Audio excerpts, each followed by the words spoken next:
Japan has come out of the immemorial East like a lotus blossoming in easy grace. All the while, keeping its firm hold upon the profound depth for which it has sprung. यानी कहना वो चाहते थे कि Japan कमल के फूल की तरह जितनी मजबूती से अपनी जड़ों से जुड़ा है, उतनी ही भव्यता से वो हर तरफ सुंदरता को भी बढ़ाता है। हमारे इन महापुरुषों की ऐसी ही पवित्र भावनाएं जापान के साथ हमारे संबंधों की गहराइयों को स्पष्ट करती हैं। साथियों, इस बार जब मैं जापान आया हूं तो हमारे डिप्लोमेटिक संबंधों को 70 साल होने जा रहे हैं, 7 दशक। साथियों, आप भी यहां रहते हुए अनुभव करते होंगे, हिंदुस्तान में भी हर कोई अनुभव करता है कि भारत और जापान नेचुरल पार्टनर है। भारत के विकास में, भारत की विकास यात्रा में जापान की महत्वपूर्ण भूमिका रही है। जापान से हमारा रिश्ता आत्मीयता का है,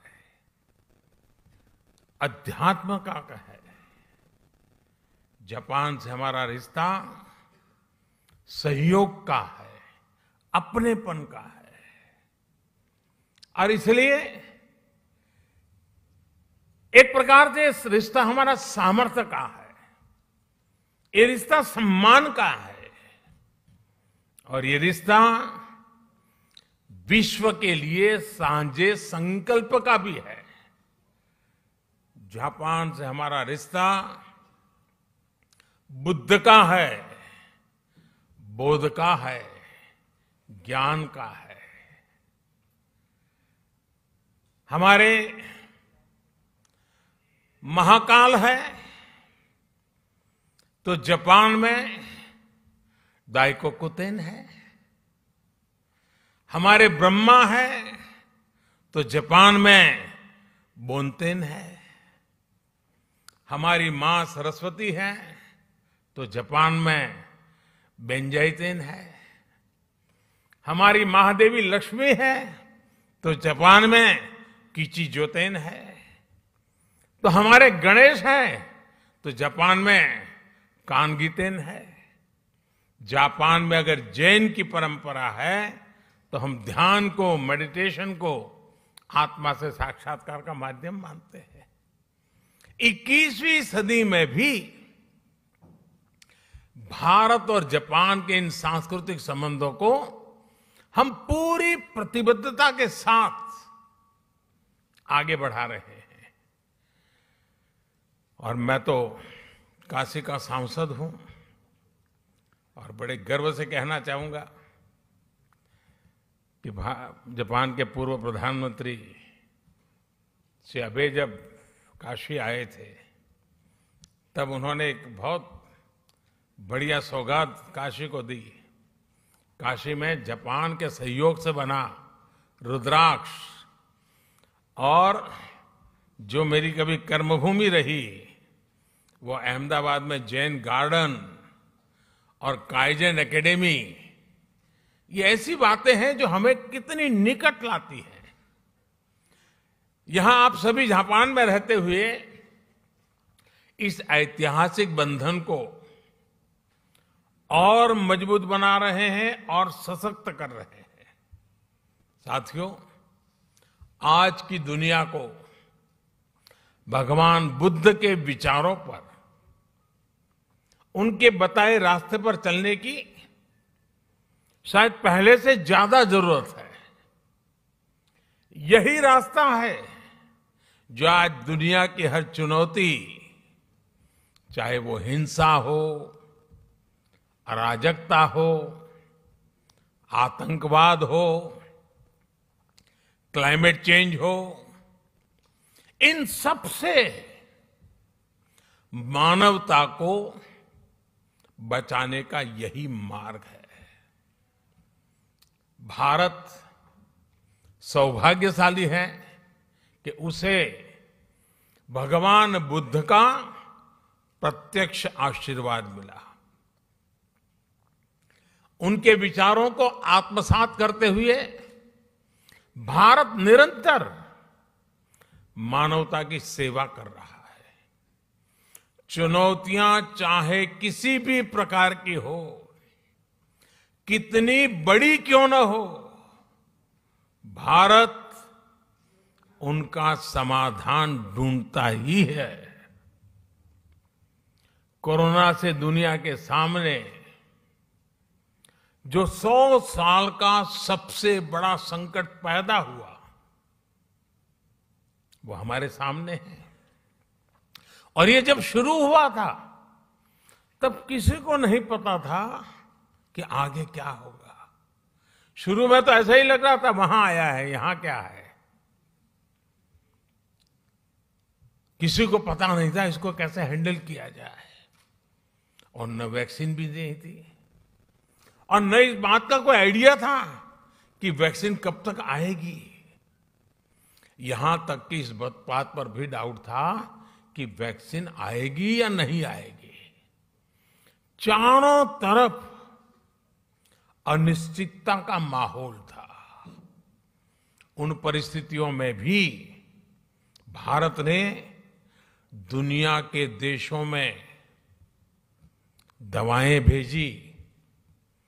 जब वैक्सीन्स अवेलेबल हुई तो भारत ने मेड इन इंडिया वैक्सीन्स अपने करोड़ों नागरिकों को भी और दुनिया के 100 से अधिक देशों को भी भेजी।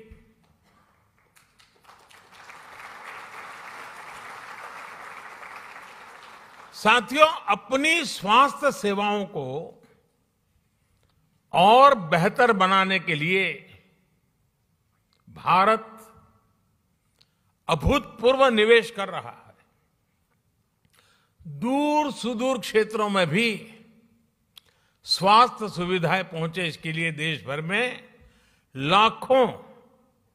लाखों नए वेलनेस सेंटर्स बनाए जा रहे हैं।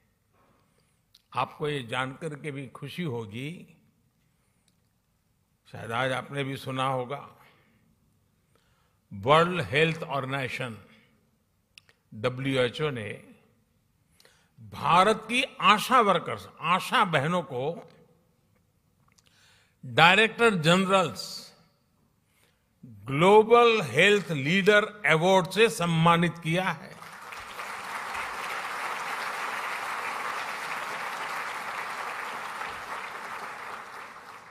भारत की लाखों आशा बहनें मैटरनल केयर से लेकर के वैक्सीनेशन तक, पोषण से लेकर के स्वच्छता तक देश के स्वास्थ्य अभियान को गति दे रही है। और गांव के अंदर मैं आज जापान की धरती से हमारी सभी आशा वर्कर बहनों को हृदय से बहुत बहुत बधाई देता हूं, उनको सैल्यूट करता हूं।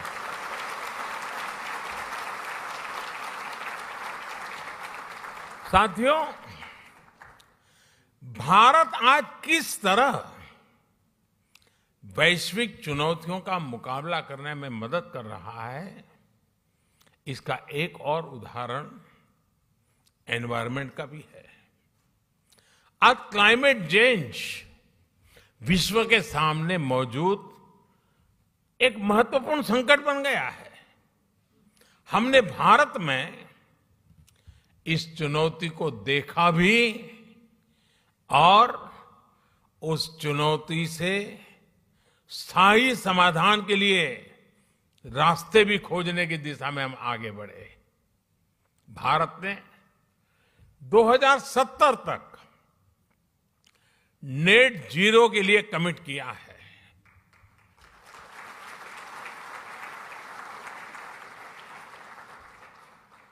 हमने इंटरनेशनल सोलर अलायंस जैसे ग्लोबल इनिशिएटिव का भी नेतृत्व किया। क्लाइमेट चेंज के कारण दुनिया पर नेचुरल डिजास्टर्स का खतरा भी बढ़ गया है। इन डिजास्टर्स के खतरों को, उनके प्रदूषण के दुष्प्रभावों को जापान के लोगों से ज्यादा बेहतर और कौन समझ सकता है। प्राकृतिक आपदाओं से जापान ने लड़ने की क्षमता भी बना दी है। जिस तरह जापान के लोगों ने इन चुनौतियों का सामना किया है, हर समस्या से कुछ न कुछ सीखा है, उसका समाधान खोजा है और व्यवस्थाएं भी विकसित की है, व्यक्तियों का भी उस प्रकार से संस्कार किया है। यह अपने आप में सराहनीय है। इस दिशा में भी भारत ने CDRI यानी coalition for disaster resilient infrastructure में लीड ली है। साथियों, भारत आज ग्रीन फ्यूचर, ग्रीन जॉब्स के लिए, कैरियर रोडमैप के लिए भी बहुत तेजी से आगे बढ़ रहा है। भारत में इलेक्ट्रिक मोबिलिटी को व्यापक प्रोत्साहन दिया जा रहा है। ग्रीन हाइड्रोजन को हाइड्रोकार्बन का विकल्प बनाने के लिए विशेष मिशन शुरू किया गया है। बायोफ्यूल से जुड़ी रिसर्च और इंफ्रास्ट्रक्चर के निर्माण पर बहुत बड़े स्केल पर काम चल रहा है। भारत ने इस दशक के अंत तक अपनी टोटल इंस्टॉल्ड पावर कैपेसिटी का 50% नॉन फॉसिल फ्यूल से पूरा करने का संकल्प लिया है। और आत्मनिर्भरता का ये हमारा संकल्प सिर्फ भारत के लिए है ऐसा नहीं है। ये एक stable, trusted global supply chain के लिए भी बहुत बड़ा इन्वेस्टमेंट है। आज पूरी दुनिया को यह एहसास हो रहा है कि जिस स्पीड और स्केल पर भारत काम कर सकता है वो अभूतपूर्व है। दुनिया को आज ये भी दिख रहा है कि जिस स्केल पर भारत अपनी इंफ्रास्ट्रक्चर और इंस्टीट्यूशनल कैपेसिटी बिल्डिंग उस पर जो जोर दे रहा है यह भी अभूतपूर्व है। मुझे खुशी है कि हमारी इस कैपेसिटी के निर्माण में जापान एक अहम भागीदार है। Mumbai Ahmedabad high speed rail हो, दिल्ली मुंबई इंडस्ट्रियल कॉरिडोर हो, डेडिकेटेड फ्रेट कॉरिडोर हो, ये भारत जापान के सहयोग के बहुत बड़े उदाहरण हैं। साथियों, भारत में हो रहे बदलावों में एक और खास बात है। हमने भारत में एक स्ट्रांग और रेजिलिएंट रिस्पॉन्सिबल डेमोक्रेसी की पहचान बनाई है। उसको बीते 8 सालों में हमने लोगों के जीवन में सकारात्मक बदलाव का माध्यम बनाया है। भारत की डेमोक्रेटिक प्रोसेस से आज समाज के वो लोग भी जुड़ रहे हैं जो कभी गौरव के साथ ये अनुभव नहीं कर रहे थे कि वो भी इसका हिस्सा है। हर बार, हर इलेक्शन में रिकॉर्ड टर्नआउट, और उसमें भी यहां जो हमारी माताएं बहनें हैं उनको जरा खुशी होगी। आप अगर भारत के चुनावों को डिटेल में देखते होंगे तो आपको ध्यान आता होगा कि पुरुषों से ज्यादा महिलाएं वोट कर रही है।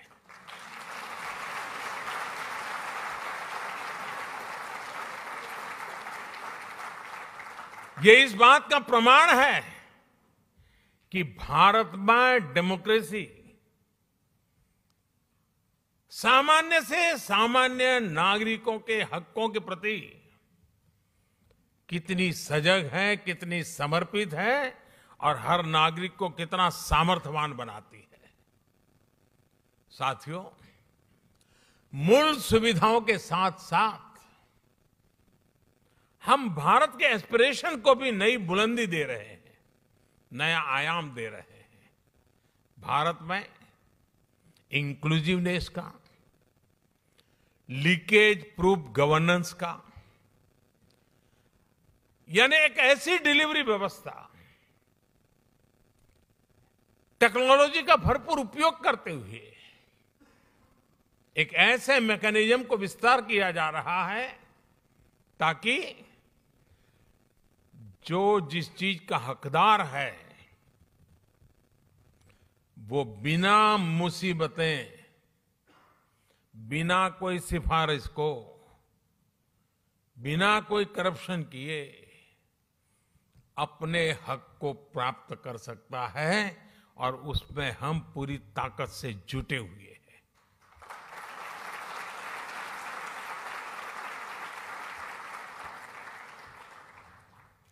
और टेक्नोलॉजी के इस उपयोग ने, डायरेक्ट बेनिफिट ट्रांसफर की इस परंपरा ने कोरोना के इस विकट कालखंड में गत 2 वर्ष में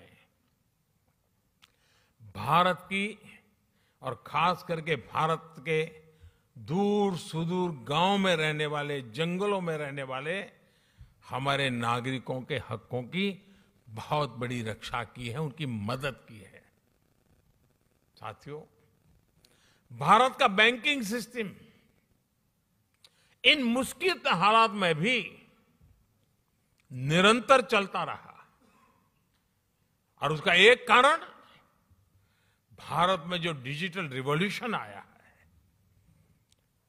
डिजिटल नेटवर्क की जो ताकत बनी है, उसका ये परिणाम मिल रहा है। और आपको साथियों जानकर के खुशी होगी, पूरी दुनिया में जो डिजिटल ट्रांजैक्शन होते हैं ना, कैशलेस,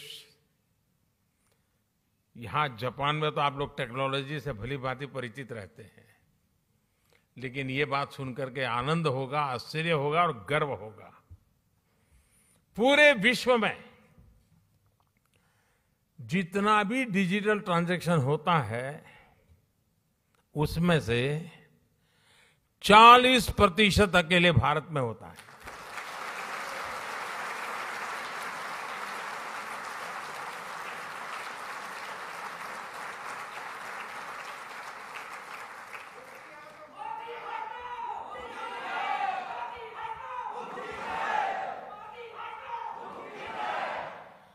कोरोना के शुरुआती दिनों में जब सब बंद था, उस संकट के कालखंड में भी भारत सरकार एक क्लिक बटन दबा करके एक साथ करोड़ों भारतीयों तक आसानी से उनके लिए जो मदद पहुंचानी है पहुंचा पाते थे।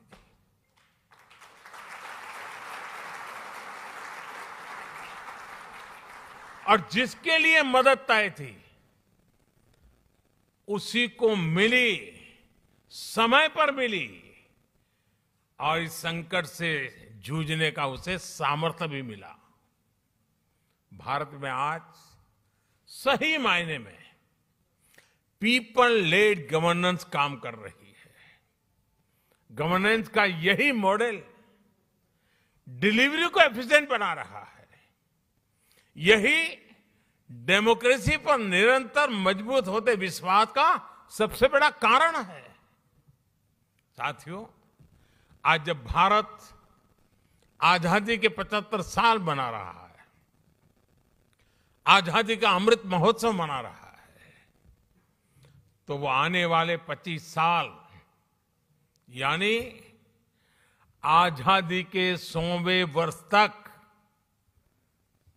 हिंदुस्तान को हमें कहां पहुंचाना है, किस ऊंचाई को प्राप्त करना है, विश्व में हमारे झंडा कहां कहां कैसे कैसे गाड़ना है, आज हिंदुस्तान उस रोड मैप तैयार करने पर लगा हुआ है।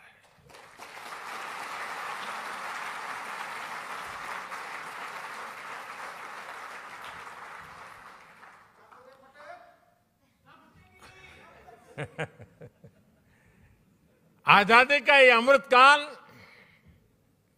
भारत की समृद्धि का, संपन्नता का एक बुलंद इतिहास लिखने वाला है। दोस्तों, मैं जानता हूं कि ये जो संकल्प हमने लिए हैं, ये संकल्प आप पे बहुत बड़े हैं,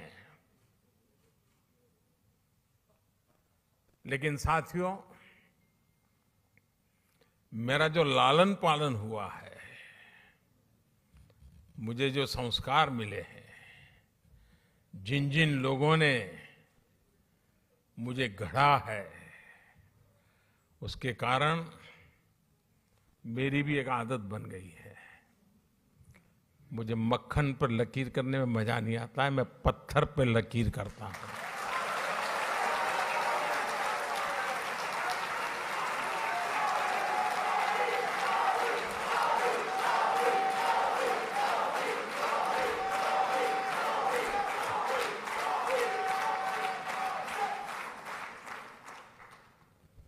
लेकिन साथियों, सवाल मोदी का नहीं है। आज हिंदुस्तान से 130 करोड़ लोग, और मैं जापान में बैठे हुए लोगों के भी आंखों में वही देख रहा हूं, आत्मविश्वास। 130 करोड़ देशवासियों का आत्मविश्वास, 130 करोड़ संकल्प, 130 करोड़ सपने, और इस 130 करोड़ सपनों को पूर्ण करने का ये विराट सामर्थ्य परिणाम निश्चित लेकर रहेगा। दोस्तों, हमारे सपनों का भारत हम देख के रहेंगे।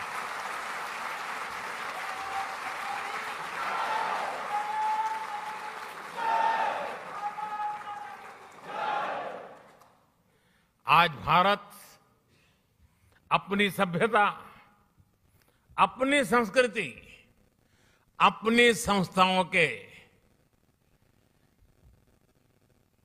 अपने खोए हुए विश्वास को फिर से हासिल कर रहा है।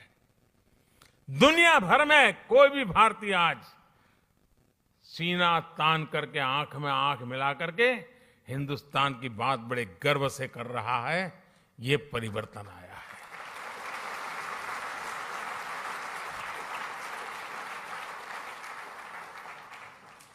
आज मुझे यहां आने से पहले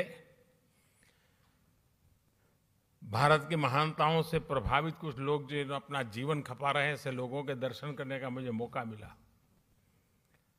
और बड़े गर्व से वो कह रहे थे योग की बातें, वो योग को समर्पित है। जापान में भी शायद ही कोई होगा जिसको योग की कल्पना न हो। हमारा आयुर्वेद, हमारी पारंपरिक चिकित्सा पद्धति, आजकल तो हमारे मसाले सब दूर, उसकी मांग बढ़ रही है।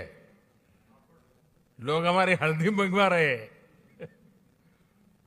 इतना ही नहीं साथियों, हमारी खादी, वरना तो आजादी के बाद धीरे धीरे धीरे धीरे उन नेताओं के कॉस्ट्यूम बनकर के रह गई थी।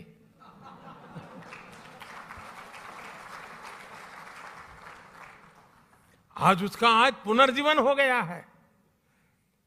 खादी ग्लोबल बन रही है जी।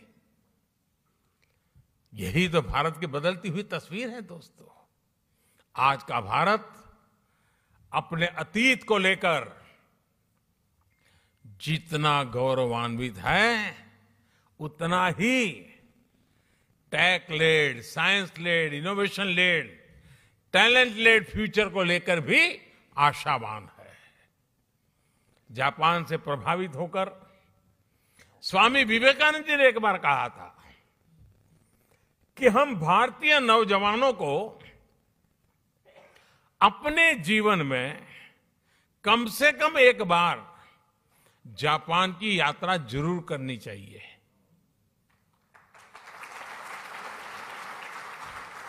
आप लोग ये वाक्य पढ़ करके आएंगे हो ऐसा मैं तो नहीं मानता हूं, लेकिन विवेकानंद जी ने भारत के लोगों को कहा था कि भाई एक बार देखकर तो आओ जापान है कैसा। साथियों,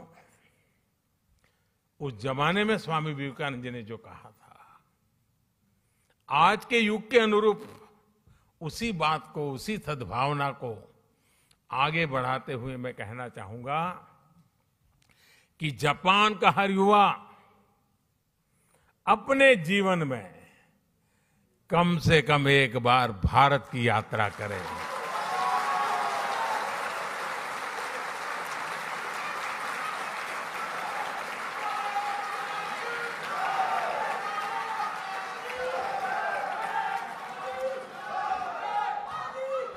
आपने अपनी स्किल से, अपने टैलेंट से, अपनी एंटरप्रेन्योरशिप से जापान की इस महान धरती को मंत्रमुग्ध किया है।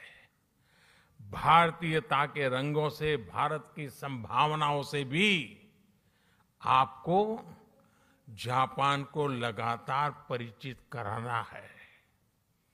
आस्था हो या एडवेंचर, जापान के लिए तो भारत एक स्वाभाविक टूरिस्ट डेस्टिनेशन है। और इसलिए भारत चलो, भारत देखो, भारत से जुड़ो, इस संकल्प से जापान के हर मेरे भारतीय से मैं आग्रह करूंगा कि वो उससे जुड़े।